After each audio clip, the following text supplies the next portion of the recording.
ബിസ്മില്ലാഹിർ റഹ്മാനിർ റഹീം. അൽഹംദുലില്ലാഹി റബ്ബിൽ ആലമീൻ. അൽഹംദുലില്ലാഹി ഹംദൻ യുവാഫി നിഅമഹു വയുകാഫി മസീദ. യാ റബ്ബനാ ലകൽ ഹംദു കമാ യൻബഗി ലിജലാലി വജ്ഹിക വഅളീമി സുൽത്താനിക. അല്ലാഹുമ്മ സ്വല്ലി വസല്ലിം അലാ നബിയ്യിനാ വഹബീബിനാ വസയ്യിദിനാ മുഹമ്മദിൻ അൽ അമീൻ വഅലാ ആലിഹി വസ്വഹ്ബിഹി അജ്മഈൻ. أما بعد فإن خير الحديث كتاب الله وخير الهدي هدي محمد صلى الله عليه وسلم وشر الأمور محدثاتها وكل محدثة بدعة وكل بدعة ضلالة. أعوذ بالله من الشيطان الرجيم. بسم الله الرحمن الرحيم. يا أيها الذين آمنوا اتقوا الله حق تقاته ولا تموتن إلا وأنتم مسلمون. പ്രിയമുള്ള സഹോദരങ്ങളെ, അള്ളാഹുവിൻ്റെ റഹ്മത്തും അള്ളാഹുവിൻ്റെ കൃപയും അള്ളാഹു സുബ്ഹാനഹു വ തആലയുടെ അനുഗ്രഹവും നമുക്കെല്ലാവർക്കും സദാ വർഷിക്കുമാറാവട്ടെ. മുസ്ലിമായി റബ്ബ് തൃപ്തിപ്പെടുന്ന രൂപത്തിൽ നല്ല മനുഷ്യരായി ജീവിക്കണം എന്ന് എല്ലാവരെയും ഉണർത്തുകയാണ്, വസിയ്യത്ത് ചെയ്യുകയാണ്. നമ്മൾ മുസ്ലിങ്ങളാണ്. എന്തുകൊണ്ടാണ് നമ്മൾ മുസ്ലിങ്ങളായി നിലകൊള്ളുന്നത്? മുസ്ലിങ്ങളായി ജീവിക്കുമ്പോൾ നമുക്ക് കുറേ കാര്യങ്ങൾ ചെയ്യാൻ വേണ്ടി പാടില്ല. മദ്യപിക്കാൻ പാടില്ല, വ്യഭിചരിക്കാൻ പാടില്ല, പലിശ ഉപയോഗിക്കാൻ വേണ്ടി പാടില്ല, കളവ് പറയാൻ പാടില്ല, വഞ്ചന നടത്താൻ വേണ്ടി പാടില്ല, അഴിമതി നടത്താൻ വേണ്ടി പാടില്ല, മറ്റുള്ള ആളുകളുടെ രഹസ്യങ്ങൾ, പരദൂഷണങ്ങൾ ഇതൊന്നും നടത്താൻ വേണ്ടി പാടുള്ളതല്ല. അന്യരായ ആളുകളുടെ സമ്പത്ത് അനർഹമായ രൂപത്തിൽ എടുത്തുകൂടാ. എന്തുകൊണ്ട് നമ്മളിങ്ങനെ കഷ്ടപ്പെട്ട് അല്ലെങ്കിൽ ഇതൊക്കെ ത്യജിച്ചുകൊണ്ട് നേർക്ക് നേരെ നമ്മൾ എന്തുകൊണ്ട് ജീവിക്കുന്നു? എന്തുകൊണ്ട് ഒരാൾ മുസ്ലിം ആകണം? ഈ കാര്യങ്ങൾ നമ്മൾ ഗൗരവമായി ചിന്തിക്കേണ്ടതുണ്ട്. പ്രിയമുള്ളവരെ, ഒരാൾ മുസ്ലിം ആകുക എന്നുള്ളത് ഈ ലോകത്ത് ഒരു മനുഷ്യന് ലഭിക്കുന്ന ഏറ്റവും വലിയ അനുഗ്രഹമാണ്, ഏറ്റവും വലിയ നിഅമത്താണ്. ഇപ്പം നമുക്ക് മക്കളുണ്ട്, സമ്പത്തുണ്ട്, കാറുണ്ട്, നല്ല ഇണയുണ്ട്, ഭാര്യ ഒക്കെ ഉണ്ട്. ഇതൊന്നുമല്ല വലിയ അനുഗ്രഹം. അതൊക്കെ അനുഗ്രഹങ്ങൾ തന്നെയാണ്, ഒരു സംശയമില്ല. ഇതൊക്കെ വലിയ അനുഗ്രഹങ്ങളാണ്. പക്ഷേ ഏറ്റവും വലിയ അനുഗ്രഹം ഏതാണെന്ന് ചോദിച്ചാൽ അത് നമ്മൾ മുസ്ലിമായി എന്നുള്ളതാണ്. ഒരു സംശയവും ആ കാര്യത്തിലില്ല. മുമ്പ് കുറച്ച് ആളുകൾ ജപ്പാനിലേക്ക് പോയി. ജപ്പാനിലേക്ക് പോയപ്പോൾ അവിടെയുള്ള വലിയ പുരോഗതി, ഓരോ വീടുകളിലും സ്ത്രീകളും യുവാക്കളും വൃദ്ധരായ ആളുകളുമൊക്കെ ജോലിയെടുക്കാൻ ഓരോ ഉപകരണങ്ങൾ ഉണ്ടാക്കുന്നു. അങ്ങനെ തൊഴിലില്ലാത്ത ആരും അവിടെ ഇല്ല, വിദ്യാഭ്യാസമില്ലാത്ത ആരും ജപ്പാനിലില്ല. എല്ലാ നിലക്കും അവർക്ക് ഉന്നതമായിട്ടുള്ള ഒരു സാഹചര്യമാണുള്ളത്. പക്ഷേ അവർക്ക് ദീനുണ്ടോ? ഇസ്ലാമുണ്ടോ? അള്ളാഹുവിൽ വിശ്വാസമുണ്ടോ? അതൊന്നും അവർക്കില്ലതാനും. ഭൗതികമായ ദുനിയവിയായിട്ടുള്ള കാര്യങ്ങളുണ്ട്. പക്ഷേ ഇസ്ലാം എന്ന് പറയുന്ന ഏറ്റവും വലിയ അനുഗ്രഹം അവർക്കില്ലാതെ പോയി എന്ന് ഒരാൾ അദ്ദേഹത്തിൻ്റെ ജപ്പാനിലേക്കുള്ള യാത്രയെ സംബന്ധിച്ച് എഴുതുകയുണ്ടായി. നമ്മൾ ചിന്തിക്കേണ്ട ഒരു പോയിൻ്റാണ്. നമുക്ക് ഒട്ടേറെ കഴിവുകളും ഒട്ടേറെ അനുഗ്രഹങ്ങളും നമ്മുടെ ഈ ദുനിയാവിൽ നമുക്കുണ്ടാകാം. പക്ഷേ നമ്മുടെ ഈ മനസ്സിൻ്റെ അകത്ത്, നമ്മുടെ കൽബിൻ്റെ അകത്ത് ലാ ഇലാഹ ഇല്ലല്ലാഹ് മുഹമ്മദുർ റസൂലുള്ളാഹ് എന്നുള്ള ഒരു വിശ്വാസം അടിയുറച്ചിട്ടില്ല എങ്കിൽ നമ്മൾ നഷ്ടത്തിലാണ്. പ്രിയമുള്ളവരെ, ഒരു സംശയവും അക്കാര്യത്തിലില്ല. കാരണം എന്താ? കാരണം നമ്മളെല്ലാവരും മരണപ്പെടും. മരണത്തിന് ശേഷം അള്ളാഹുവിൻ്റെ അടുക്കൽ എത്തിക്കഴിഞ്ഞാൽ മുസ്ലിം അല്ല എങ്കിൽ വിശുദ്ധ ഖുർആൻ സൂറത്തുൽ ഫുർഖാനിൽ പറയാണ്, വഖദിംനാ ഇലാ മാ അമിലൂ മിൻ അമലിൻ ഫജഅൽനാഹു ഹബാഅൻ മൻസൂറാ. അല്ലാഹു സുബ്ഹാനഹു വ തആല അവരുടെ അമലുകളിലേക്ക് തിരിയും. അങ്ങനെ ആ അമലുകൾ എന്ത് ചെയ്യും? വെണ്ണീർ കണക്കെ. നമ്മൾ വിറക് കത്തിച്ചാൽ എന്തുണ്ടാവും? ചാരമുണ്ടാവും. ആ ചാരം ഒന്ന് ഊതിയാൽ അതിങ്ങനെ പാറും. ആ രൂപത്തിലുള്ള വസ്തുവാക്കി മാറ്റുന്ന നമ്മുടെ കർമ്മങ്ങളെ, ആരുടെ കർമ്മങ്ങളെ? ഈമാൻ സ്വീകരിക്കാത്ത, മുസ്ലിമല്ലാത്ത നിഷേധികളുടെ, കുഫർ സംഭവിച്ചിട്ടുള്ള സത്യനിഷേധികളുടെ അമലുകൾ അങ്ങനെയാക്കുമെന്ന് വിശുദ്ധ ഖുർആൻ അല്ലാഹു സുബ്ഹാനഹു വ തആല ഒരു സംശയത്തിനും ഇടയില്ലാത്ത രൂപത്തിൽ പറയാൻ.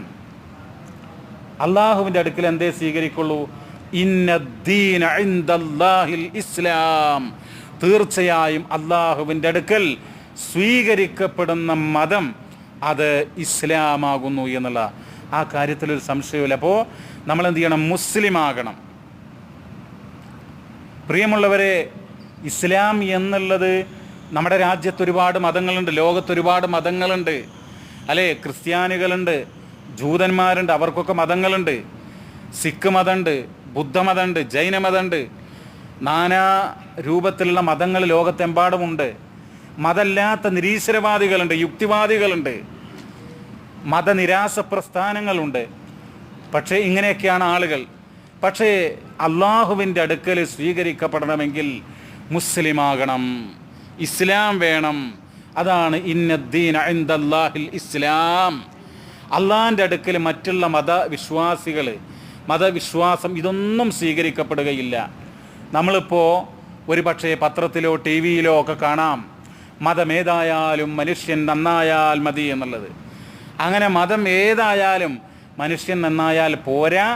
ഇസ്ലാമിൻ്റെ അടിസ്ഥാനത്തിൽ ആഖിറത്തിൽ രക്ഷ വേണമെങ്കിൽ, മരണാനന്തരം വിജയം വേണമെങ്കിൽ, പരലോകത്ത് സ്വർഗം ലഭിക്കണമെങ്കിൽ, സ്വർഗം ലഭിക്കുക മാത്രമല്ല നരകത്തിൽ നിന്നുള്ള രക്ഷ വേണമെന്നുണ്ടെങ്കിൽ മുസ്ലിമാകണം, മുസ്ലിമായി ജീവിക്കണം. ആ കാര്യത്തിൽ ഒരു സംശയമല്ല. പ്രിയമുള്ളവരെ, ഒന്നുകൂടെ നമ്മൾ മനസ്സിലാക്കുക. അല്ലാഹു തആല വളരെ വ്യക്തമായി കൊണ്ട് പറയാണ്, ഇത് എന്ന് പറഞ്ഞാൽ, ഇസ്ലാം എന്ന് പറഞ്ഞാൽ മറ്റുള്ള മതങ്ങൾ. അപ്പം മുസ്ലിങ്ങൾക്കൊരു മതം, ക്രിസ്ത്യാനി, ഇവിടുത്തെ തോമസ്, ഇവിടുത്തെ ജോസഫ്, അവർക്ക് പിന്നെ ഒരു ക്രൈസ്തവ മതമുണ്ട്. അതുപോലെ തന്നെ രാമനും രാധാകൃഷ്ണനും ഒക്കെ ഹിന്ദു മതമുണ്ട്. അങ്ങനെയുള്ള ഒരു മുസ്ലിങ്ങൾക്കുന്ന ഒരു ഇസ്ലാം മതം എന്നുള്ള നിലക്കല്ല. ഇസ്ലാം എന്ന് പറയുന്നത് എന്താ? ഈ ലോകത്തുള്ള മുഴുവൻ മനുഷ്യർക്കും വേണ്ടി അല്ലാഹു സുബ്ഹാനഹു വ തആല ഇറക്കിയിട്ടുള്ള മതമാണ് എന്ന് നമ്മൾ അറിയേണ്ടതുണ്ട്. എന്തിനു വേണ്ടി? അല്ലാഹു വലിയുല്ലദീന ആമനൂ യുഖ്രിജുഹും മിനദ്ദുലുമാതി ഇലന്നൂർ. അന്ധകാരങ്ങളിൽ നിന്ന് പ്രകാശത്തിലേക്ക്, വെളിച്ചത്തിലേക്ക് മനുഷ്യരെ നയിക്കാൻ വേണ്ടിയിട്ടാണ് ഇസ്ലാം. പ്രിയമുള്ളവരെ, അപ്പോൾ ഈ ഇസ്ലാം എന്ന് പറയുന്നത് നമ്മൾ കൃത്യമായിട്ട് മനസ്സിലാക്കണം. മുസ്ലിം അല്ലാതെ ഒരാൾ മരണപ്പെട്ടാൽ എന്താ അവസ്ഥ? അയാൾ നല്ല സംസ്കാരമുണ്ട്, നല്ല പിന്നെ വൃത്തിയിൽ അദ്ദേഹം ശുദ്ധിയോടുകൂടെ നടക്കുന്നു എന്ന് വിചാരിക്കുക. അദ്ദേഹം മുടിയൊക്കെ നല്ല സ്റ്റൈലാണ്, ശരീരത്തിൽ ചെളിയില്ല, നല്ല ഡ്രസ്സ് ധരിക്കുന്നു, നല്ല വീടുണ്ട്, അദ്ദേഹത്തിൻ്റെ കുട്ടികളെ പഠിപ്പിക്കുന്നു, വീട്ടിലൊക്കെ ചെന്നാൽ ആളുകളെ സ്വീകരിക്കും, അയൽവാസികളോട് നല്ല പെരുമാറ്റമാണ്. അങ്ങനെയുള്ള ഒരാൾ നിങ്ങൾ പിന്നെ മനസ്സിൽ കാണുക. പക്ഷേ അദ്ദേഹം മരണപ്പെട്ടാൽ എന്താ അവസ്ഥ? അല്ലാഹു തആല സ്വീകരിക്കുമോ? ഇല്ല. കാരണം എന്താ? വിശുദ്ധ ഖുർആൻ പറയുന്നുണ്ട്, വമൻ യബ്തഗി ഗൈറൽ ഇസ്ലാമി ദീന. ആരെങ്കിലും ഇസ്ലാമിന് പുറമെയുള്ള ഒന്നിനെ മതമായി ആഗ്രഹിക്കുന്നുവെങ്കിൽ ഫലൻ യുഖ്ബല മിൻഹു ഷൈഉൻ, അവനിൽ നിന്ന് ഫലൻ യുഖ്ബല മിൻഹു, അവനിൽ നിന്ന് അത് സ്വീകരിക്കുകയില്ല എന്ന് അല്ലാഹു സുബ്ഹാനഹു വ തആല വളരെ വ്യക്തമായി കൊണ്ട് പറയാനും. വമൻ യബ്തഗി ഗൈറൽ ഇസ്ലാമി ദീന, ഇസ്ലാം അല്ലാത്ത ഒന്ന് അവൻ ആഗ്രഹിക്കുന്നുവെങ്കിൽ അല്ലാഹു തആല അത് സ്വീകരിക്കുകയില്ല. ഫലൻ യുഖ്ബല മിൻഹു വഹുവ ഫിൽ ആഖിറ, അവന് ആഖിറത്തിൽ എന്തായിത്തീരും? മിനൽ ഖാസിരീൻ, നഷ്ടക്കാരിൽ പെട്ടുപോകും. അതുകൊണ്ട് പ്രിയമുള്ളവരെ, അല്ലാഹു സുബ്ഹാനഹു വ തആല പറയാണ്, ഇസ്ലാം എന്ന് പറഞ്ഞാൽ മുസ്ലിങ്ങളുടെ ഒരു മതമല്ല, മറിച്ച് എല്ലാവർക്കും സ്വീകരിക്കാനും വേണ്ടി എല്ലാവരുടെയും പരലോക രക്ഷ, ആഖിറത്തിലെ രക്ഷ, അതിനു വേണ്ടി ഇറക്കിയിട്ടുള്ളൊരു മതമാണ്. അള്ളാഹു എന്ന് പറഞ്ഞാൽ ഇപ്പോൾ മുസ്ലിങ്ങൾ, ഹിന്ദുക്കൾ എന്തു ചെയ്യുന്നു? അവർ രാമനെയും കൃഷ്ണനെയും ഹനുമാനെയും അതുപോലെയുള്ള പിന്നെ ആളുകളെയൊക്കെ പൂജിക്കുകയും ആരാധിക്കുകയും തൊഴുകയും ഒക്കെ ചെയ്യുന്നു.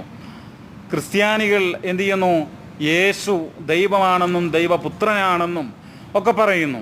അപ്പം മുസ്ലിങ്ങൾക്കും ഒരു ദൈവം വേണം എന്നുള്ള നിലക്ക് അള്ളാഹു, അങ്ങനെയാണ് ചില ആളുകളൊക്കെ പറയുന്നത്.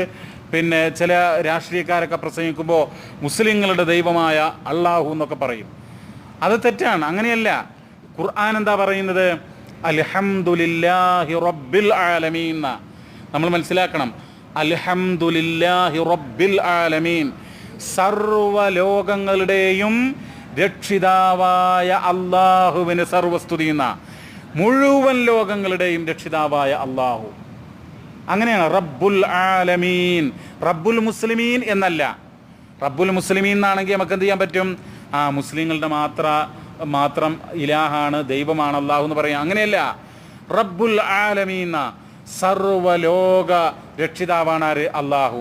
ഇനി വിശുദ്ധ ഖുർആനില്ലേ, ഈ ഖുർആനിനെ സംബന്ധിച്ച് അള്ളാഹു സുബ്ഹാനഹു വ തആല വിശുദ്ധ ഖുർആനിൽ പറയുന്നുണ്ട്. സൂറത്ത് യൂനിസിൽ 57-ാമത്തെ ആയത്തിൽ അള്ളാഹു തആല പറയുന്നുണ്ട്.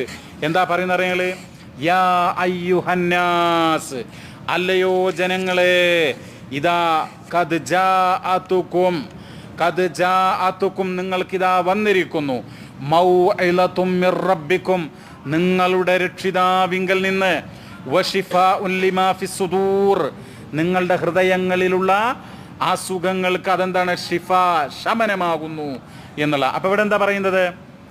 യാ അയ്യുഹൽ മുഅ്മിനൂനോ അല്ലെങ്കിൽ യാ അയ്യുഹല്ലദീന ആമനൂ, യാ അയ്യുഹൽ മുസ്ലിമൂൻ എന്നൊന്നുമല്ല പറയുന്നത്. യാ അയ്യുഹന്നാസ്, അല്ലയോ ജനങ്ങളെ, ഖദ് ജാഅതുക്കും നിങ്ങൾക്ക് തീർച്ചയായും വന്നിരിക്കുന്നു, മൗഇളതും മിർ റബ്ബിക്കും നിങ്ങളുടെ റബ്ബിങ്കൽ നിന്നുള്ള ഉപദേശം. അതെന്താണ് ഉപദേശം? ഖുർആനെ സംബന്ധിച്ചാണ് പറയുന്നത്. ഖുർആൻ എന്നുള്ളത് നിങ്ങളുടെ രക്ഷിതാവിങ്കൽ നിന്നുള്ള ഒരു ഉപദേശമാകുന്നു എന്നാണ് പറയുന്നത്. എല്ലാ ജനങ്ങളെയും വിളിച്ച് പറയാ, മുസ്ലിങ്ങൾ മാത്രമല്ല.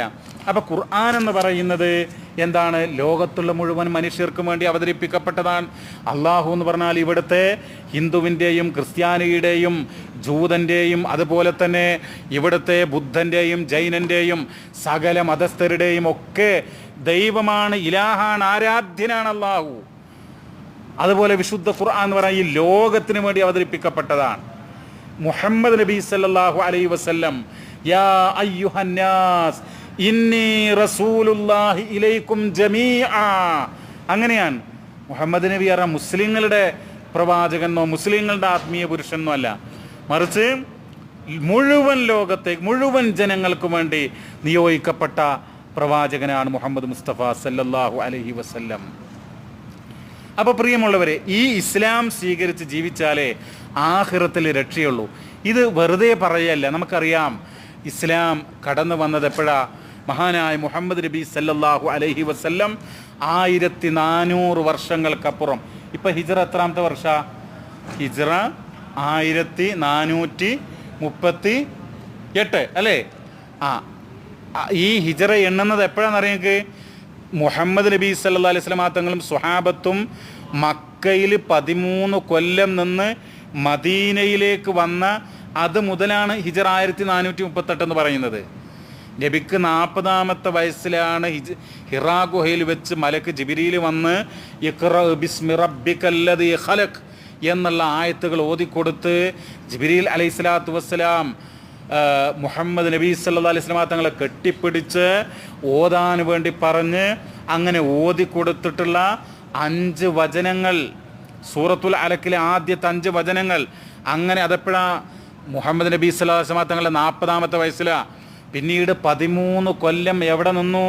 മക്കയിൽ നിന്നു. അങ്ങനെ 13 കൊല്ലം നിന്നപ്പോൾ നബിക്ക് എത്ര വയസ്സായി? 53 വയസ്സായി. 40-ാമത്തെ വയസ്സിൽ വഹി കിട്ടിയാൽ 53 വയസ്സ്, 13 കൊല്ലക്കാലം. എന്നിട്ടാണ് എവിടേക്ക് വരുന്നത്? മക്കയിൽ നിന്നും പരിശുദ്ധ മദീനത്തുൽ മുനവ്വറയിലേക്ക് കടന്നു വരുന്നത്, ഹിജ്റ വരുന്നത്. അത് മുതലാണ് ഹിജ്റ വർഷം എണ്ണുന്നത്. അപ്പോൾ 1438 വർഷമായി അത് മുതൽ. ആ കാലഘട്ടത്തിൽ നബി കടന്നു വരികയാണ്.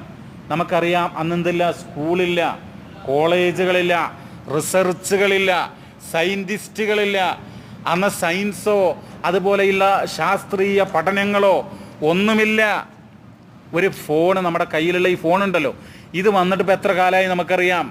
പ്രിയമുള്ളവരെ, ലോകത്ത് ജനങ്ങളുടെ പഠനത്തിനും പുരോഗതിക്കും അനുസരിച്ച് ഓരോ കാര്യങ്ങൾ കണ്ടുപിടിച്ചുകൊണ്ടിരിക്കുകയാണ്.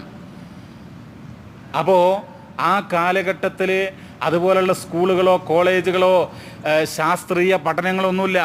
പക്ഷേ അല്ലാഹു തആല വിശുദ്ധ ഖുർആൻ അവതരിപ്പിച്ചു. ഈ വിശുദ്ധ ഖുർആൻ അലിഫ് ലാം മീം, അല്ലാഹു തആല പറയാൻ, അലിഫ് ലാം മീം ദാലികൽ കിതാബ് ലാ റൈബ ഫീഹി ഹുദൽ ലിൽ മുത്തഖീൻ. ഇതാ ഈ ഗ്രന്ഥം, ഇതിൽ ഒരു സംശയവും ഇല്ല. ലാ റൈബ ഫീഹി, ഈ വിശുദ്ധ ഖുർആനിൽ ഒരു സംശയവുമില്ല. ഹുദൻ ലിൽ മുത്തഖീൻ, ഭക്തിയുള്ള ആളുകൾക്ക്, തഖ്വയുള്ളവർക്ക് ഇത് മാർഗദർശനമാണ്. മനസ്സിൽ ഭക്തിയുള്ള ആളുകൾക്ക് ഇത് മാർഗദർശനമാണ്. അപ്പോൾ ഈ ഖുർആനിൽ, വിശുദ്ധ ഖുർആനിൽ ഒരു സംശയവും ഇല്ല എന്നുള്ളതാണ്.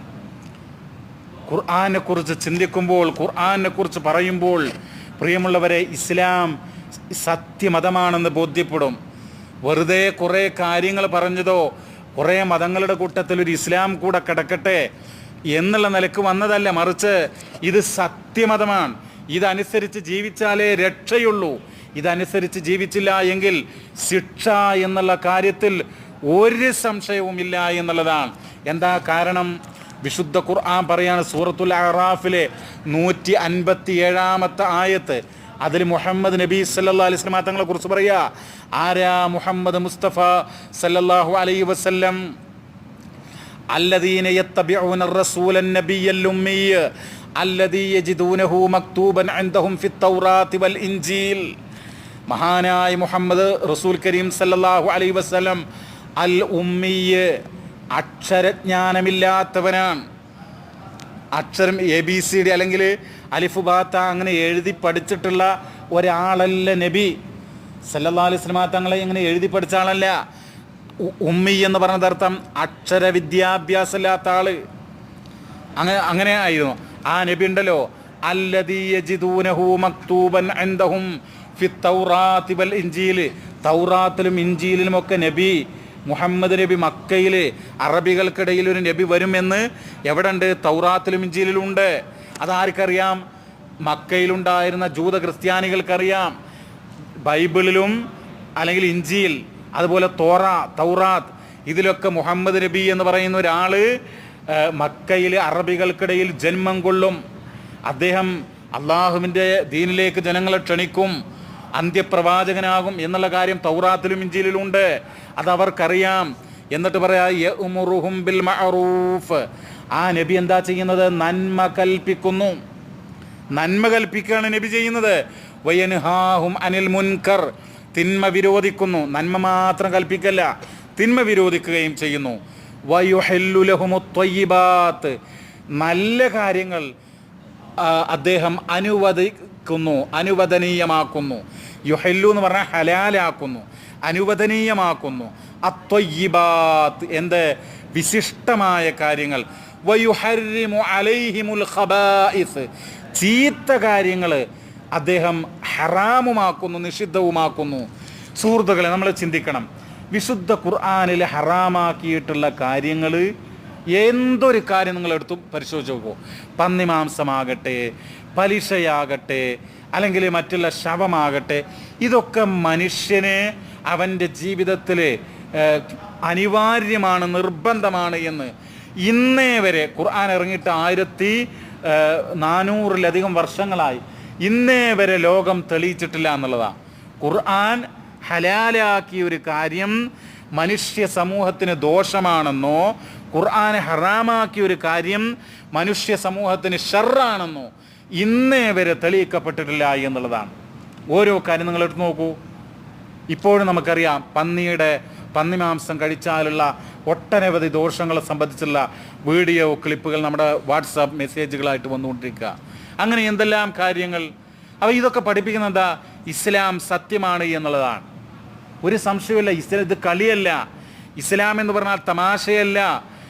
തീർച്ചയായും പ്രിയമുള്ളവരെ, നമ്മൾ നമ്മുടെ ഈ കണ്ണുകൾ കൊണ്ട് രാത്രി നമുക്ക് അനുഭവപ്പെടുന്നു, പകല് നമുക്ക് അനുഭവപ്പെടുന്നു, ആകാശത്ത് സൂര്യൻ കത്തിജ്വലിക്കുന്നു. അതൊക്കെ എന്താണ്? സത്യമാണ്, അല്ലേ? സത്യമാണ്. അത് കഥയല്ല, നുണയല്ല. പകലില് വെളിച്ചം, ആകാശത്ത് സൂര്യൻ കത്തിജ്വലിക്കുന്നു. ആ പകല് എത്രത്തോളം സത്യമാണോ അതിനേക്കാൾ സത്യമാണെന്ത്? നമ്മളൊക്കെ മരിച്ച് കബറിനടിയിൽ നമ്മുടെ ഈ തൊലി, മാംസം അത് മണ്ണായി മാറും. നമ്മുടെ അസ്ഥികൾ ദ്രവിച്ചു പോകും. എന്നിട്ടോ ലോകത്തെ കോടാനകോടി ജനങ്ങളെ മഹ്ശറയിൽ അല്ലാഹു തആല ഒരുമിച്ച് കൂട്ടും, വിചാരണ ചെയ്യും. ഒരു സംശയമില്ല. എങ്ങനെ നമുക്കത് ഉറപ്പിക്കാം? ആരെങ്കിലും ഇപ്പം മരിച്ചു പോയിട്ട് തിരിച്ചു വന്നിട്ടുണ്ടോ? അല്ലെങ്കിൽ മരിച്ചു പോയിട്ട് എഴുന്നേറ്റ് വന്നിട്ടുണ്ടോ? ഇല്ല. പക്ഷേ നമുക്ക് എങ്ങനെ അത് ഉറപ്പിക്കാം? സഹോദരങ്ങളെ, പരിശുദ്ധ ഖുർആനിലെ 36-ാം അധ്യായമാണ് സൂറത്ത് യാസീൻ. സൂറത്തു യാസീനിൽ അല്ലാഹു സുബ്ഹാനഹു വ തആല ഒരു കാര്യം പറയുന്നുണ്ട്. അതെന്താ പറയുന്നത്? വആയത്തുൽ ലഹുമുൽ അർളുൽ മൈതതു വആയത്തുൻ, ഒരു ദൃഷ്ടാന്തമാണ്, ഒരു തെളിവാണ്. ആയത്ത് എന്ന് പറഞ്ഞാൽ എന്താ നിങ്ങൾ? അള്ളാഹു ഉണ്ട് എന്നും അള്ളാഹു സർവശക്തനാണെന്നും. അള്ളാഹു ഉണ്ട് എന്ന് മാത്രമല്ല, ആയത്ത് പറഞ്ഞ അതിൻ്റെ അർത്ഥം ശരിക്കും മനസ്സിലാക്കണം. അള്ളാഹു ഉണ്ട് എന്നും അള്ളാഹു എല്ലാറ്റിനും കഴിവുള്ളവനാണ്. സർവശക്തൻ എന്ന് പറഞ്ഞാൽ ഇന്നല്ലാഹ അലാ കുല്ലി ഷൈഇൻ ഖദീർ, എല്ലാറ്റിനും കഴിവുള്ളവനാണ്, സർവശക്തനാണ് എന്ന് പഠിപ്പിക്കുന്ന, എന്ന് തെളിയിക്കുന്ന സംഗതി പറയാൻ പോകുമ്പോഴാണ് ആയത്തെന്ന് ഖുർആൻ പറയുന്നത്. വആയത്തുൽ ലഹും, അവർക്ക് തെളിവാണ്, ദൃഷ്ടാന്തമാണ്. അൽ അർളുൽ മൈതതു, ശവമായ ഭൂമി ഉണ്ടല്ലോ, നിങ്ങൾ കണ്ടിട്ടുണ്ടോ? ഭൂമി മഴയൊന്നും കിട്ടാതെ ചിലപ്പോൾ വരണ്ട് ഉണങ്ങി അങ്ങനെ ചില ഭാഗത്ത് ഭൂമിയാകും. മഴയില്ല, വെള്ളമില്ല, ഭൂമി എന്ത് ചെയ്യും? ഉണങ്ങി വരണ്ട് വിണ്ട് അങ്ങനെ നിൽക്കും. അതാണ് അൽ അർളുൽ മൈതതു. അർള് പറഞ്ഞ എന്താർത്ഥം? ഭൂമി അല്ലേ? അൽ മൈതത്ത് പറഞ്ഞാൽ മയ്യിത്ത് പറഞ്ഞാൽ മരിച്ചത്, ജഡം, ശവം, ഡെഡ് ബോഡി അല്ലേ? അൽ അർളുൽ മൈതതു, മരിച്ച ഒരു സ്ഥലമായിട്ട് നമുക്ക് ആ ഭൂമിയെ കാണാം. അത് അള്ളാഹിന്റെ ദൃഷ്ടാന്താണ്, ചിന്തിക്കണം. എന്നിട്ട് പറയാണ് അഹ്യൈനാഹ, അങ്ങനെ നമ്മൾ കാണുന്ന ആ ഭൂമി ഉണ്ടല്ലോ, അതിനെ അല്ലാഹു തആല എന്ത് ചെയ്യും? ജീവിപ്പിക്കുന്നു. അഹ്യൈനാഹ, അതിനെ നാം ജീവിപ്പിക്കുന്നു. വ അഖ്റജ്നാ മിൻഹാ ഹബ്ബാ, എന്നിട്ട് അല്ലാഹു സുബ്ഹാനഹു വ തആല ആ വരണ്ടുണങ്ങിയ ഭൂമിയിൽ നിന്ന് ധാന്യമണികളെ പുറപ്പെടുവിപ്പിക്കുന്നു. ഫമിൻഹു യഅ്കുലൂൻ, എന്നിട്ട് മനുഷ്യൻ അതിൽ നിന്നും ഭക്ഷിക്കുന്നു. എങ്ങനെയാണ് മരിച്ച ഭൂമിയെ ജീവിപ്പിച്ചത്? അതിൽ നിന്ന് സസ്യങ്ങളും വൃക്ഷങ്ങളും മുളപ്പിച്ചത്. അതുപോലെ നമ്മളൊക്കെ മരിച്ച് മണ്ണായി ദ്രവിച്ച് നുരുമ്പി പോയാൽ പോലും നമ്മെ വീണ്ടും എഴുന്നേൽപ്പിക്കാൻ ആർക്ക് കഴിയും? റബ്ബിന് കഴിയും. അത് ഈ ആയത്ത് നമ്മൾ പഠിക്കണം, ലോകം പഠിക്കണം. സഹോദരങ്ങളെ, വിശുദ്ധ ഖുർആൻ നിങ്ങൾ ആലോചിച്ച് നോക്കൂ. നബി അക്ഷരം പോലും അറിയാത്ത ആളായിരുന്ന, നബി സ്കൂളിൽ പോയിട്ടില്ല നമ്മൾ പറഞ്ഞു, സയൻസ് ആ കാലത്തില്ല എന്ന് പറഞ്ഞു. പക്ഷേ വിശുദ്ധ ഖുർആൻ എന്താ പറയുന്നത് അറിയാമോ? ശ്രദ്ധിച്ചോളൂ. ലാ ഉഖ്സിമു ബിയൗമിൽ ഖിയാമ വലാ ഉഖ്സിമു ബിന്നഫ്സിൽ ലവ്വാമ അയഹ്സബുൽ ഇൻസാനു അല്ലൻ നജ്മഅ ഇളാമ ബലാ ഖാദിരീന അലാ അൻ നുസവ്വിയ ബനാനാ. ലാ ഉഖ്സിമു ബിയൗമിൽ ഖിയാമ, ഖിയാമത്ത് നാൾ തന്നെയാണ് സത്യം, അന്ത്യദിനം തന്നെയാണ് സത്യം. വലാ ഉഖ്സിമു ബിന്നഫ്സിൽ ലവ്വാമ, ആക്ഷേപകരമായിട്ടുള്ള മനുഷ്യന്റെ മനസ്സ്, അത് തന്നെയാണ് സത്യം. അയഹ്സബുൽ ഇൻസാൻ, മനുഷ്യൻ വിചാരിക്കുന്നുണ്ടോ, നമ്മൾ വിചാരിക്കുന്നുണ്ടോ? അല്ലൻ നജ്മഅ ഇളാമ, നമ്മുടെ മരിച്ചിട്ട് നമ്മുടെ എല്ലുകളൊക്കെ മുറിഞ്ഞു പോകും. കയ്യിൻ്റെ എല്ല് വേറെ ഭാഗത്ത്, കാലിൻ്റെ എല്ല് വേറെ ഭാഗത്ത്, നട്ടെല്ല് വേറെ ഭാഗത്ത്, കുറേ കൊല്ലം കഴിഞ്ഞിട്ട് ഖബർ പൊളിച്ചു നോക്കി, നിങ്ങൾ പൊളിച്ചു നോക്കണം എന്നല്ലേ പറയുന്നത്. അഥവാ പൊളിച്ചു നോക്കിയാൽ എന്ത് ചെയ്യും? കുറേ എല്ലിൻ്റെ കഷ്ണങ്ങൾ ഇങ്ങനെ കാണും. ആ എല്ലിൻ കഷ്ണങ്ങളെ കൂട്ടിയോജിപ്പിക്കാൻ ജമ എന്ന് പറഞ്ഞാൽ കൂട്ടുക, അങ്ങനെ കൂട്ടിയോജിപ്പിക്കാൻ നമുക്ക് കഴിവില്ലേ എന്ന് റബ്ബ് നമ്മോട് ചോദിക്കാൻ. മരിച്ചുപോയ മനുഷ്യൻ്റെ ആ എല്ലുകളുണ്ടല്ലോ, ആ എല്ലിൻ്റെ കഷ്ണങ്ങൾ ചിന്നിച്ചിതറിയ അകന്നുപോയ വിട്ടുപോയ എല്ലുകളെ ഒരുമിച്ച് ചേർത്തൊരു മനുഷ്യനാക്കാൻ നമുക്ക് കഴിവില്ലേ എന്ന് അള്ളാഹു ചോദിക്കുക. എന്നിട്ട് നമ്മോട് പറയാണ്, പ്രിയമുള്ളവരെ, ബലാ അതെ, അള്ളാഹു തന്നെ ഉത്തരം പറയാ, ബലാ അതെ, ബലാ ഖാദിരീന അലാ അൻ നുസവ്വിയ ബനാന, മനുഷ്യന്റെ വിരൽ തുമ്പുകൾ പോലും ശരിപ്പെടുത്താൻ കഴിവുള്ളവനാണ് അല്ലാഹു ജല്ല ജലാൽ. നിങ്ങൾ ആലോചിച്ച് നോക്കൂ, നമ്മുടെ വിരൽ തുമ്പുകൾ. ഈ ലോകത്ത് എത്ര മനുഷ്യരാ? ഇന്ത്യയിൽ തന്നെ 130 കോടി ജനങ്ങളുണ്ടെന്നാ, ലോകത്ത് 650-700 കോടിയോളം ജനങ്ങളുണ്ടെന്നാ പറയുന്നത്. എത്രയോ ആദം നബിയാണ് ഒന്നാമത്തെ മനുഷ്യൻ എന്നാ പറയുന്നത്. അന്ന് മുതൽ എത്രയോ മനുഷ്യന്മാർ ഈ ലോകത്ത് ജീവിച്ച് മരിച്ചു പോയിട്ടുണ്ട്. ഇനി എത്രയോ ആളുകൾ ജനിക്കാനിരിക്കുന്നു. കിയാമത്ത് നാൾ സംഭവിക്കണമെങ്കിൽ പ്രിയമുള്ളവരെ എന്തു വേണം? നമ്മുടെ വിശ്വാസപ്രകാരം ഈസാ നബി ഇറങ്ങണം, അല്ലേ? ഈസാ നബി അന്ത്യദിനത്തിൻ്റെ അടയാളമായിട്ട് ഈസാ നബി എന്തെല്ലാം അന്ത്യദിനത്തിൻ്റെ അടയാളങ്ങളുണ്ട്. ഭൂമിയിൽ നിന്നൊരു മൃഗം വരുന്ന, ഭൂമിൻ്റെ അകത്തുനിന്നൊരു മൃഗം വരുന്ന അവിടെ പറയുന്നുണ്ട്, വിശുദ്ധ ഖുർആൻ പറയുന്നുണ്ട്. ഖിയാമത്ത് നാളിൻ്റെ അടയാളം സൂറത്ത് ദുഹാനിൽ എടുത്തു നോക്കിയാൽ കാണാം. ദാബത്തുൽ അർള് എന്ന് പറയും. ദാബത്തുൽ അർള് എന്ന് പറയുന്ന അർത്ഥം, ദാബത്ത് പറഞ്ഞ ജന്തു, മൃഗം, അർള് പറഞ്ഞ ഭൂമി. അപ്പോൾ ഭൂമിയുടെ മൃഗം വരുന്ന, അത് എവിടുന്ന വരിക? ഭൂമിയുടെ ഉള്ളിൽ നിന്ന് വരുന്ന ഖുർആൻ പറയാൻ. അപ്പോൾ ആ വിശുദ്ധ ഖുർആൻ പറയാണത്, ബലാ ഖാദിരീന അലാ അൻ നുസവ്വിയ ബനാന, മനുഷ്യന്റെ വിരൽ തുമ്പുകൾ ശരിപ്പെടുത്താൻ കഴിവുള്ളവനാണ് നാം. അള്ളാഹു എന്ന് പറഞ്ഞാൽ നിങ്ങൾ അള്ളാഹിൻ്റെ ശക്തി, അള്ളുണ്ട്, അള്ള സർവശക്തനാണ് എന്നുള്ളതിന് എന്താ തെളിവെന്നറിയങ്ങൾ? ഏറ്റവും പ്രധാനപ്പെട്ട ഒരു തെളിവാണത്. ലോകത്ത് മരണപ്പെട്ടു പോയ കോടാനക്കോടി ജനങ്ങൾ, ഇപ്പം ജീവിച്ചിരിക്കുന്ന എത്രയോ 700 കോടിയോളം വരുന്ന ജനങ്ങൾ, ഇനി ജനിക്കാൻ പോകുന്ന, നമ്മൾ പറഞ്ഞല്ലോ ഖിയാമത്ത് നാൾ സംഭവം ഇനി കുറേ ഉണ്ടാകാം ഒരു പക്ഷേ, അത്രയും ജനങ്ങൾ എല്ലാവരുടെയും വിരൽ തുമ്പുകൾ വ്യത്യസ്തമാണ്. അതുകൊണ്ടല്ലേ വിരലടയാളം, ബസ്മ എന്നൊക്കെ പറയുന്നത്. അപ്പോൾ എന്തുകൊണ്ട്, എങ്ങനെയാണ് ഇത് ഖുർആനിൽ പറഞ്ഞത്? ഇന്നൊരാൾ പുതുതായിട്ട് ഇത് പറയുകയാണെങ്കിൽ അയാളൊരു സയൻറ്റിസ്റ്റ് പറഞ്ഞതാണ്, ഒരു ശാസ്ത്രകാരൻ പറഞ്ഞാണ് മനസ്സിലാക്കാം. സ്കൂളിലും കോളേജിലും പോകാത്ത 1400 വർഷങ്ങൾക്ക് മുമ്പ് മക്ക എന്ന് പറയുന്ന ഈ അറേബ്യൻ ഉപദ്വീപ് മണൽക്കാട്ടിൽ ഒരു മനുഷ്യന്, ആ ഒരു നബിക്ക് എങ്ങനെയാണ് ഇത് പറയാൻ കഴിയുക? നബിയുടെ കഴിവല്ല, മറിച്ചെന്താ, എല്ലാ കാര്യങ്ങളും അറിയുന്ന, ഭാവിയും ഭൂതവും വർത്തമാനവും അറിയുന്ന ഈ പ്രപഞ്ചത്തിൻ്റെ സൃഷ്ടാവായ സർവശക്തനായ അള്ളാഹുവിൻ്റെ കലാം, വിശുദ്ധ ഖുർആൻ അള്ളാഹിൻ്റെ കലാമായതുകൊണ്ട് അതിലങ്ങനെ പറയാൻ കഴിഞ്ഞത്. ആ കലാം ആർക്ക് ഇറക്കപ്പെട്ടത്? മഹാനായ മുഹമ്മദ് മുസ്തഫ സല്ലല്ലാഹു അലൈഹി വസല്ലം തങ്ങൾ. അപ്പോൾ ഇത് സത്യമാണ്. ഇങ്ങനെ സത്യമായി വിശുദ്ധ ഖുർആൻ, വേറെയും ഇഷ്ടം പോലെ തെളിവുകൾ വിശുദ്ധ ഖുർആൻ പറയാം. ഇപ്പോൾ അടുത്ത് വന്നിട്ടുള്ളൊരു സംഭവമാണല്ലോ പ്രിയമുള്ളവരെ, ഈ ഫിർഔനിൻ്റെ ജഡം. ഇപ്പം നിങ്ങൾ യൂട്യൂബിലോ അല്ലെങ്കിൽ ടി വിയിലൊക്കെ ഇതിൻ്റെ വീഡിയോ ഒക്കെ വരാറുണ്ട്. ഫിർഔനിൻ്റെ ജഡം ഈജിപ്തിലൊരു മ്യൂസിയത്തിലുണ്ട് എന്നുള്ളതില്ലേ, ഖുർആനിലതുണ്ട്. നിങ്ങൾ സൂറത്തുൽ അംബിയ എടുക്കുക. സൂറത്തുൽ അംബിയ എടുത്തിട്ട് എന്ത് ചെയ്യുക? ആ സൂറത്തിലെ 92-ാമത്തെ ആയത്ത്, 21-ാമത്തെ സൂറത്താണ് സൂറത്തുൽ അംബിയ. അതിൽ 92-ാമത്തെ ആയത്ത് പരിശോധിക്കുക. അപ്പം കാണാം, ഫലിയൗമ നുനജ്ജീക ബിബദനിക ലിമൻ ഖൽഫക ആയ വ ഇന്ന കസീറൻ മിനൻ നാസി അൻ ആയാതിനാ ലഗാഫിലൂൻ. ഫിർഔനോട് പറയാ, ഫലിയൗമ, ഇന്നേ ദിവസം, നുനജ്ജീക ബിബദനിക, നിന്റെ ശവശരീരത്തെ നാം, നിന്റെ ബോഡിയെ നാം സംരക്ഷിക്കും. എന്ത് ചെയ്യും? അത് സൂക്ഷിക്കും. ലിമൻ ഖൽഫക ആയ, നിന്റെ പുറകിൽ വരുന്ന, പിന്നീട് വരുന്ന ജനങ്ങൾക്കൊരു ദൃഷ്ടാന്തം എന്നോണം. അവ ഇന്നും ഫിർഔന്റെ ജഡുണ്ട്. അത് ഖുർആനിൽ പറയുന്നു.